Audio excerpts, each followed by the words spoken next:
자, 오늘 웨스트민스터 신앙고백서 11장 칭의에 대해서 함께 배워보도록 하겠습니다. 자, 유임을 다 받으셨나요? 예. 잘 모으고 계시죠? 예.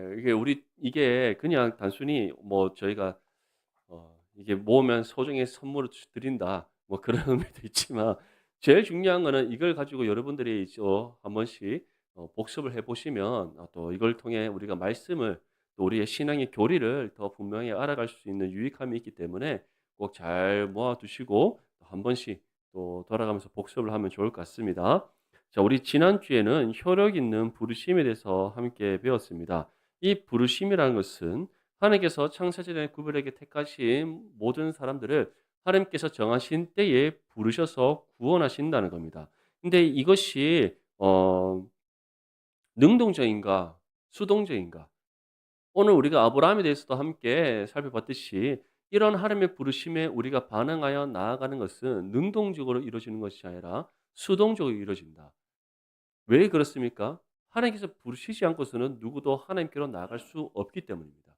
나아갈 수 있는 방법도 없기 때문입니다. 이 죄라는 크고 높은 이 담장이 하나님과 우리의 관계를 가로막고 있고, 이 죄가 하나님과 우리의 관계를 가로막을 뿐만 아니라 그 관계를 단절시켰기 때문에 우리 편에서 하나님을 찾을 수도 없고 하나님을 알 수도 없고 하나님께로 나아갈 수 있는 그 어떤 길이 없기 때문에 하나님께서 부르시지 않고서는 누구도 하나님께 나갈 수가 없는 겁니다. 그래서 이 하나님의 부르심을 통해 효력 있는, 우리가 부르심으로 나아갈 수 있는 모든 것은 전적으로 하나님으로부터 이루어진다. 그래서 능동적이 아니라 수동적인 것이다. 그리고 하나님께서 택하신 사람은 반드시 어떻게 하신다? 부르셔서 구원하신다. 믿으시기를 소망합니다. 예. 우리가 신앙의 삶을 살아가다 보면 이런 고민이 생길 때가 있습니다. 정말 가족들이나 아니면은 친척들이나 또는 주변의 이웃들이나, 우리가 참 전도해서 함께 신앙의 삶을 열심히 살았는데 탕자처럼 주님을 떠난 우리 가족들이 있을 수가 있고, 또는 이웃들이 있을 수가 있습니다. 또 그 잃어버린 영혼들을 위해서, 또 하나님의 품을 잠시 떠난 그 영혼들을 위해서 우리가 기도하는데, 참 세월이 흘러도 그 가족과 이웃이 돌아오지 않을 때 우리는 의문점을 갖습니다. 정말 이 사람들이 구원받지 못한 것인가? 처음에는 또 그런 분들이 또 이런 마음들이 있지 않습니까? 또 마음에 뜨거움이 있을 때는 정말 열심을 다해 하나님을 눈물로 찬양하고 말씀에 아멘 아멘 하답하고 누구보다 열심히 살아가다가 어느 순간 갑자기 떠나버리는 겁니다. 그런 경우 다 한 번씩 겪어보지 않습니까? 그런데 참 신비로운 것은, 그렇게 돌아오지 않을 것 같던 그 영혼이 정말 하나님이 다시금 그 걸음을 돌이켜 나오게 할 때는 정말 거부할 수 없는 부르심을 받아 다시 돌아오게 되더라는 겁니다. 저희 가정에서도 참 이러한 은혜를 많이 겪었습니다. 저희 이 의성 문소 김씨 집안은 어 고집이 둘째가라 하면 서러운 집안입니다. 이 고래의 힘줄 한 10배 엮어 묶은 것만큼 셉니다. 저를 겪어 보셔서 좀 이제 경험해 보신 성도님들은 조금 아시지 않습니까? 맞죠? 한번 뜻한 바는 끝까지 갑니다. 끝까지. 예. 근데 저희 집안이 유교와 불교가 함께 믹스되어 있는 집안이었습니다. 혹시 이런 거 경험해 보셨습니까? 첫째 큰아버지가 제사상을 차려 놓고 이제 제사를 드립니다, 불교 방식으로. 옆에서는 우리 유교에 능통하신 셋째 큰아버지가 팔방을 펴 놓고 풍수지리가 어떠니 저떠니 유교의 가르침이 어떠니 이러고 있습니다. 그런 집안이었어요. 그러면 첫째 장자가 불교를 가고 어머니가 불교 가면은 자녀들이 어떻게 가야 됩니까? 불교 가잖아요. 맞죠? 그럼에도 불구하고 우리 집안은 각각의 고집이 고래 힘줄 엮은 거 10 배가 되기 때문에 셋째 큰아버지는 할머니가 뭘 하시든 첫째 형님이 뭘 하시든 굴하지 않고 그렇게 또 각자의 길을 가셨습니다. 근데 이 둘째 큰아버지께서 고등학교 때 이제 친구를 통해서 전도를 받아서 은혜를 받고 회심하고 목사님이 되셨습니다. 근데 이분이 또 목회자가 되는데, 나는 한 번 가더라도 더 분명하고 정돌하겠다. 그래서 고신교단으로 이렇게 가셔서 목사님 되셨어요. 고신교단은 얼마나 또 고집스럽습니까? 맞죠? 그런 목사님이 오셔 갖고 집의 모든 제사, 형님과 동생을 이겨 먹으신 거예요. 그래서 제가 인제 기억나는 때는 한 6 살, 7 살 이때부터 기억나는 거는 저희 집안이 항상 추도 예배를 드렸다는 겁니다. 이 집안의 모든 걸 다 꺾으셨어요. 근데 둘째 큰아버지가 아무리 복음을 전하고 그렇게 기도를 하고 해도 가족이 아무도 돌아오지 않는 겁니다. 아무도 돌아오지 않는 겁니다. 끝까지 자기 고집을 피우는 겁니다. 그래서 우리 둘째 큰아버지 레이더망에 딱 걸리신 분이 늦둥이 막내인 저희 아버지셨어요. 그래서 저희 아버지는 자신의 의견과 상관없이 의지와 상관없이 무조건 믿음의 자매를 만나 결혼해야 된다. 이게 둘째 큰아버지 뜻이셨기 때문에 저희 어머니를 만나서 신실한 믿음의 자매를 만나서 결혼을 하셨습니다. 물론 이제 아버지도 결혼하고 제가 태어날 때쯤에 이제 주님 만나서 지금 또 장로가 되시고 열심히 또 신앙생활을 하십니다. 근데 아버지도 이제 열 우리 가정을 봤을 때 정말 아무도 돌아오지 않을 거라고 생각하셨던 것 같아요. 그래도 인제 끝까지 복음을 전하고, 전하고, 전했는데 지금은 정말 우리 큰 집의 모든 식구가 이제는 저희 큰 고모를 제외한 작은 고모까지 모든 식구가 다 신앙의 삶을 살아가고 있습니다. 음. 둘째 큰아버지가 뿌렸던 그 씨앗이 수십 년이 지나서 맺어진 열매고 우리 조카들까지 다 신앙생활을 하고 있습니다. 얼마나 놀라운 은혜입니까? 이처럼 우리는 하나님의 부르심이 언제 어느 때 어떻게 효력 있게 우리 가운데 주어질지 알 수 없습니다. 왜냐하면 그것은 다 하나님의 주권 가운데 있기 때문입니다. 하지만 우리가 무엇을 갖고 기도해야 됩니까? 반드시 하나님의 부르심이 이 부르심의 은혜가 있을 거라는 것. 또 한 번 부르심을 받은 그 성도를 향한 하나님의 그 손길이 결코 놓아지지 않는다는 그 믿음으로 우리가 끝까지 기도해야 될 줄 믿습니다. 기도할 때 여러분들의 가정에 또 여러분들이 품고 있는 그 영혼에 하나님의 놀라운 구원이 임할 줄 믿습니다. 네, 오늘은 칭의에 대해서 함께 배우겠습니다. 이 칭의라는 것은 하나님께서 의롭게 여겨 주셨다라는 뜻입니다. 한번 따라해 봅시다. 하나님께서 의롭게 여겨 주셨다. 네, 그래서 칭의입니다. 하나님으로부터 의롭다, 칭함받았다. 그래서 하나님께서 우리를 의롭게 여겨 주셨다는 것을 가리켜 칭의인데 우리가 지금 새벽마다 로마서 말씀을 함께 살펴보고 있습니다. 자, 우리가 하나님부터 의롭다함 받는 것이 우리에게서 이루어지는 것입니까? 하나님께서 주시는 전적인 은혜입니까?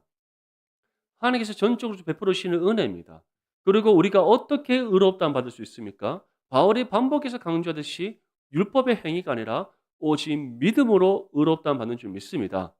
오늘 새벽에 우리가 함께 또 말씀을 살펴봤듯이 이처럼 하나님께서는 우리를 구원하셔서 의롭게 여겨주시기 위하여 누구를 화목제물로 드리셨다? 자신의 독생자이신 예수 그리스도를 화목제물로 드리셨다. 그리고 예수님 또한 하나님 아버지 뜻에 순종하셔서 자신을 거룩한 화목제물로 하나님께 드렸다. 이를 통해 우리가 예수님을 믿음으로 구원받게 되고 이 구원의 은혜와 함께 하나님으로부터 의롭게 여겨주는 줄 믿습니다. 그래서 1항의 1번에 보면 칭의는 인간의 선행이나 공로로 이루어지는 것인가요? 인간의 선행이나 공로로 이루어질 수 있습니까? 없습니까? 없습니다. 그게 율법의 행위, 인간의 선행이나 공로 그 모든 것으로는 우리가 의롭다함 받을 수 없다. 그 이유가 무엇입니까? 우리에게서 이루어지는 그 어떤 선행이나 공로도 하나님께 인정되지 않기 때문입니다. 우리가 물론 이 세상에서 또 정말 선하게 사는 사람들, 누가 봐도 정말 착하고 선하다. 많은 사람이 유익을 끼친다. 그런 사람들 얼마나 많습니까? 근데 그러한 사람들이 사람의 편에서는 선하고 의로울 수 있으나 하나님 앞에서는 어떻습니까? 모두가 죄인입니다. 믿음이 없이 하나님 앞에 구원받지 못한 사람은 모두가 죄인이고 바울이 말하는 것 같이 모두 죄 아래에 있다. 그래서 모든 사람이 죄를 범하였음에 하나님의 영광에 이르지 못한다. 그런데 그 중에서 하나님부터 부름받은 믿음의 성도는 어떻습니까? 예수 그리스도를 믿음으로 구원받아 하나님부터 의롭다함을 받게 되었다. 그래서 이 의롭다함 받는 이것도 모든 것이 하나님의 은혜임을 믿을 수 있기를 소망합니다. 그래서 우리가 선행이나 공로로 이루어진 것이 아니라 하나님께서 친히 우리를 의롭다고 여겨주며 받아주시는 것이다. 그래서 갈라디아서 2장 16절에 보면 사람이 의롭게 되는 것은 율법의 행위로 말미암이 아니요 오직 예수 그리스도를 믿음으로 말미암는 줄 알므로 우리도 그리스도 예수를 믿나니 이는 우리가 율법의 행위로서가 아니고 그리스도를 믿음으로써 의롭다함을 얻으려 함이라. 율법의 행위로서는 의롭다함을 얻을 육체가 없느니라. 믿으시기를 소망합니다. 예, 이번에 칭의의 핵심인 정가는 무엇으로 구성되었나요? 칭의는 공로인가요? 아니면 선물인가요? 자, 칭의의 핵심인 정가, 이것이 무엇을 뜻하냐면 하나님께서 우리를 의롭다 여겨 주시는데, 그렇다면 하나님께서는 그냥 막연히 우리를 의롭다 여겨 주시는가? 그렇지 않습니다. 하나님께서는 우리를 의롭다 여겨 주실 때 그것을 의롭다 여겨 주시는 근거가 있다라는 겁니다. 그 근거가 무엇이냐면 바로 예수님께서 이루신 십자가의 의입니다. 예수님께서 이루신 십자가의 의. 그래서 1장에 보면은 어 세 번째 줄에 그리스도의 순종과 만족을 그들에게 전가시킴으로써 이루신다. 다시 말해 예수님께서 십자가의 죽음과 부활을 통해 구원을 이루셨습니다. 믿습니까? 또 이를 통해 예수님께서는 그 십자가의 의를 이루셨습니다. 그 일을 통해서 우리는 예수님을 믿음으로 구원받고 또 예수님으로 인하지 않고서는 그 누구도 하나님께로 나아갈 수가 없습니다. 근데 예수님께서는 이처럼 의를 이루셨다고 하는데 이 의가 어떠한 것인가? 바로 예수님만이 우리의 참된 구원자시요 예수님만이 우리로 하여금 하나님과 화목을 이루게 하실 수 있는 유일한 중보자 되심을 뜻하는 겁니다. 근데 이러한 예수님께서 이루신 십자가의 의가 구원받은 모든 성도들에게 어떻게 되었다? 주어졌다는 겁니다. 그래서 이것을 다른 말로 어떻게 표현합니까? 예수님께서 우리의 죄의 허물을 벗기시고 의의 옷을 입히셨다라고 하는 겁니다. 이것이 바로 의의 전가입니다. 우리가 구원받기 이전에는 모두가 죄인이었고 죄의 허물로 다 뒤집혀 있었는데 구원받은과 동시에 예수님께서 우리의 모든 죄의 허물을 다 벗겨내시고 예수님께서 십자가 위에서 이루신 그의 의의 옷을 입혀주셔서 우리로 하여금 하나님으로부터 의롭다함 받게 하게 하셨다는 겁니다. 그렇기 때문에 칭의는 공로가 아니라 무엇이다? 하나님의 선물이다. 믿으시기를 소망합니다. 2항의 1번에 칭의의 유일한 수단은 무엇인가요? 칭의의 유일한 수단. 우리 로마서 5장 1절 말씀 함께 읽겠습니다. 시작. 그러므로 우리가 믿음으로 의롭다 하심을 받았으니 우리 주 예수 그리스도로 말미암아 하나님과 화평을 누리자. 아멘. 자, 무엇이 칭의의 하나님부터 의롭다함 받음에 있어서 유일한 수단이 됩니까? 믿음이다. 믿음. 우리 계속해서 로마서 말씀을 통해서도 그렇고 또 이전에 우리 사도행전 말씀을 통해서도 그렇고 우리가 마태복음에 나오는 산상수훈의 말씀을 통해서도 그렇고 오늘 우리가 함께 나눴던 그 아브라함의 부르심에 대한 말씀에서도 그렇고 계속해서 반복적으로 우리에게 하나님께서 말씀하시는 바가 무엇입니까? 오직 믿음으로 구원받고 오직 믿음으로 의롭다함 받고 오직 믿음으로 사는 것이 누구의 삶이다? 구원받은 하나님의 자녀의 삶이다. 아멘. 그래서 오직 무엇입니까? 믿음인 겁니다. 종교개혁자들이 5가지 슬로건을 내세웁니다. 첫 번째가 솔라 스크립투라, 오직 성경입니다. 두 번째가 솔라 피데, 오직 믿음입니다. 그리고 세 번째가 솔로 크리스투스, 오직 예수 그리스도. 네 번째가 솔라 그라티아, 오직 은혜. 마지막이 솔리데오 글로리아, 오직 하나님의 영광입니다. 왜 이 5가지 중에서 왜 성경과 믿음을 예수님보다 앞서 세웠는가? 말씀을 통해 무엇을 얻습니까? 믿음을 얻고 이 믿음을 통해 누구를 영접하게 됩니까? 예수님을 영접하게 되는 겁니다. 그리고 이 모든 것이 무엇이다? 솔라 그라티아. 오직 은혜다. 그래서 이 은혜를 받은 사람은 어떠한 삶을 살아갑니까? 솔리데오 글로리아. 하나님의 영광을 위한 삶을 살아가는 겁니다. 아멘. 그래서 우리가 하나님으로부터 의롭다함 받을 수 있는 유일한 수단은 무엇이다? 바로 오직 믿음이다. 그래서 제가 반복적으로 말씀드리지만 이 믿음을 우리가 세상 가운데 증거하기 위해서 어떻게 살아가야 됩니까? 한번 따라합시다. 복음을 삶으로 살아내자. 다른 방법이 없습니다. 여러분들, 우리가 아무리 여러 가지 많은 방법으로 전도를 한다고 해보십시오. 전도가 잘 됩니까? 잘 되지 않습니다. 입으로 전하는 복음에도 분명히 능력이 임합니다.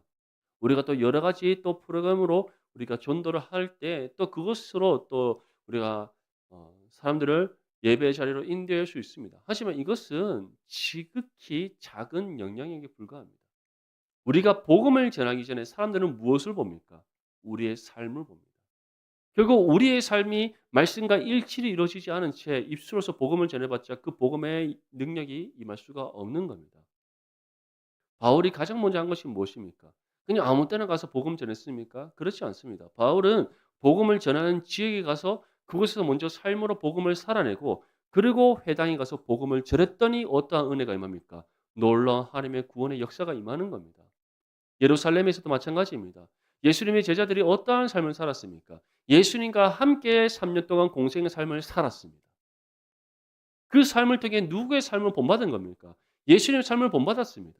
그리고 그 제자들이 예수님의 신실한 믿음의 제자라는 것을 그 예루살렘에 모인 사람들 중에서 모르는 사람이 없습니다. 근데 그러한 상황 속에서 이제 성령 오순절 성령 감림 사건을 통해 성령 충만하여 복음을 전했더니 어떤 은혜가 임했다?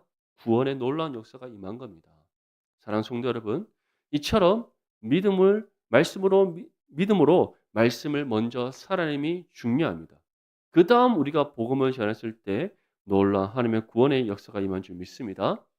이처럼 우리가 정말 믿음으로 의롭다함 받았다면 그 은혜에 합당하게 말씀을 삶으로 살아내는 저와 여러분들의 삶이 될 수 있기를 축복합니다. 넘어가서 2항의 2번입니다. 칭의의 은혜는 홀로 존재하나요? 아니면 다른 구원의 은혜들이 열매로서 함께하나요?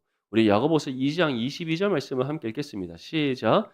내가 보거니와 믿음이 그의 행함과 함께 일하고 행함으로 믿음이 온전하게 되었느니라. 아멘. 자, 칭의의 은혜는 홀로 존재합니까? 아니면 다른 구원의 은혜들이 열매로서 함께합니까? 은혜의 열매들이 함께한다. 그래서 믿음이 그의 행함과 함께 일하고 행함으로 무엇이 온전하게 된다? 믿음이 온전하게 된다. 그래서 이어지는 말씀에 보면 야고보가 무엇이라고 전합니까? 행함이 없는 믿음은 죽은 것이다. 진정으로 예수 그리스도를 믿어 구원받은 하나님의 자녀라면 정말 우리가 하나님부터 의롭다함 받은 하나님의 자녀라면 이 모든 은혜가 하나님께서 우리에게 값없이 베푸르신 은혜의 선물임을 믿는 하나님의 자녀라면 이 은혜에 합당하게 어떻게 한다? 살아간다는 겁니다. 그 살아냄이 어떠한 삶입니까? 말씀을 삶으로 살아내는 삶입니다. 복음과 삶의 일치를 이루어가는 삶입니다.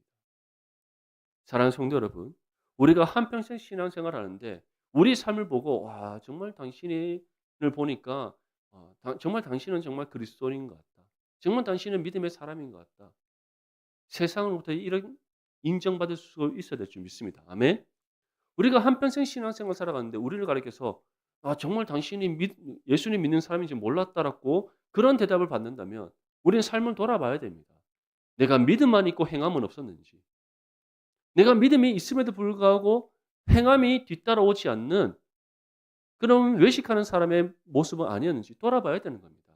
우리가 정말 하나님으로부터 받은 그 은혜에 합당하게 살아갔다면, 그 은혜에 합당하게 말씀을 삶으로 살아냈다면 우리의 삶을 통해 하나님의 선한 은혜의 영향력이 반드시 세상 가운데 나타나게 됩니다. 그래서 예수님께서 무엇이라고 말씀하셨습니까? 너희는 세상의 소금이다. 소금이 맛을 내지 못하면 어떻게 됩니까? 쓸모가 없습니다. 너희는 세상의 빛이다. 그렇기 때문에 반드시 너희를 통해 어떠한 빛이 비춰진다? 하나님의 영광의 빛이 비춰진다. 그 빛이 비춰지는 것보다 어떤 역사가 일어납니까? 세상에 어둠이 물러가는 은혜의 역사가 일어나는 겁니다. 이처럼 우리가 예수 그리스도를 믿는 믿음을 소유한 하나님의 자녀라면 반드시 하나님의 선한 은혜의 영향력이 우리의 삶을 통해 일어날 줄 믿습니다. 그래서 칭의의 은혜는 홀로 존재하는 것이 아니라 다른 구원의 은혜들이 열매로서 함께한다. 이제 열매 맺지 못하는 나무는 어떻습니까? 다 지켜 불에 던져집니다. 하지만 예수님께 접붙임 받은 가지는 반드시 아름다운 열매를 맺게 되어 있다. 기억할 수 있기를 간절히 소망합니다. 그래서 우리 모든 성도님들은 정말 하나님 앞에 합당한 은혜 열매 맺어 영광 올려드리는 믿음의 삶이 될 수 있기를 소망합니다. 사망의 1번입니다. 칭의는 무엇으로 이루어진 것인가요? 자, 우리 첫 번째 줄을 한번 읽어보겠습니다. 시작. 그의 순종과 죽음으로 말미암아 칭의하신. 자, 이것이 무엇이냐면 예수님의 순종. 예수님의 순종이 무엇입니까? 십자가의 고난과 형벌과 죽음을 감당하신 것입니다. 그리고 그래서 순종과 죽으심이라고 표현되어져 있고 또 이를 통해 우리가 무엇을 받는다? 칭의, 의롭다 하심을 받는다는 겁니다.